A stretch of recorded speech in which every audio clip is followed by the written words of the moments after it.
Guys balance flushing Ohio State game while also learning from their experience?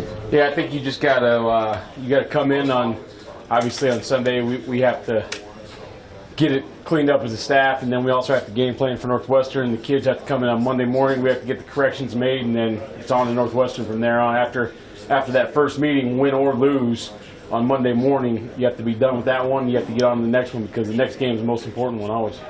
Is that something you think your defense has handled well this week? Yeah, I think it's tough. There's no question about it. That's tough. But they've done a good job of trying to get ready for Northwestern, moving on, getting the new game plan in, and starting to practice for the team we're playing.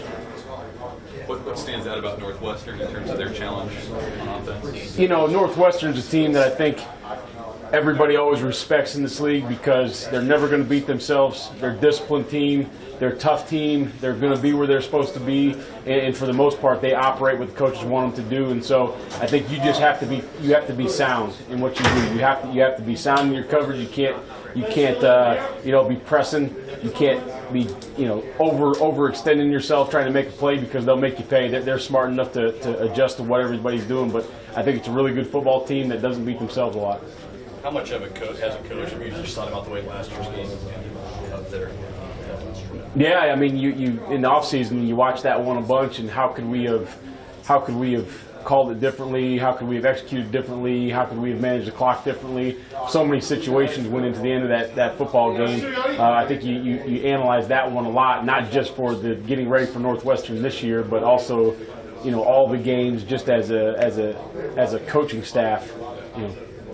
Does it take a while to get over something like that? I know you talked about moving on to the next week, but then is that something you think about a lot in the offseason? Yeah, I mean those are things in the offseason. Situationally, I think you got to separate the game from situations, right? And as a staff and as a team, you've got to learn from situations. You've got to be able to adjust to situations. You've got to use those situations moving forward without isolating one game.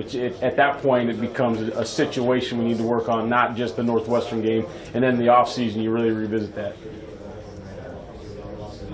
That kind of flex bone double wing look that the offense showed last weekend is the closest that you as a defense have come to facing something like that. Was that against Navy, maybe? Yeah, probably. And what are the challenges of defending that? I mean, probably Navy, and when we played Tulane, they did a good job with it. The challenges of defending that is, you're playing 11-on-11 football. A lot of times, the quarterback's either a non-factor in the pass game, or maybe it's not a big quarterback run team, or you kind of have a good idea about where you can steal a gap here and there. When you're playing a situation like that, it's 11-on-11 football. Everybody's got to fit right. Everybody's got to be eyes right. When it comes to the offense committing turnovers, what's your message to the defense as far as responding? We played Saturday, 3 turnovers in the first 4 minutes. You got to put the fire out, period. I don't care where we get the ball. I don't care if they get it on their own 4.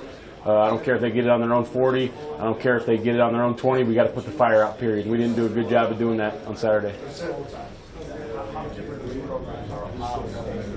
How do you deal with a team like Northwestern who traditionally doesn't turn the ball over that much? What you guys want to do is, create those opportunities. So I guess, what's the balance there? Yeah, I mean that's what we're talking about. I mean, you have to be fundamentally sound. You have to be scheme sound all the time. You have to defend what they do. You've got to make the quarterback make some probably throws that he shouldn't make because you're doing such a great job assignment football and letting somebody go make a play. You've got to pick your shots to pressure him and make him do something that he doesn't want to do. Last year we got a couple just kids made great plays. A quarterback made a decent throw. A safety made a great play on the ball. Antonio Reed made one.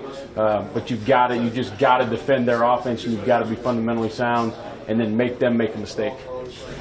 Scott said that Ohio State was one of the best teams that he's ever competed against. I know you were very complimentary going into that game, just gaining even more appreciation for how good they are this year. I mean, they're a fantastic football team.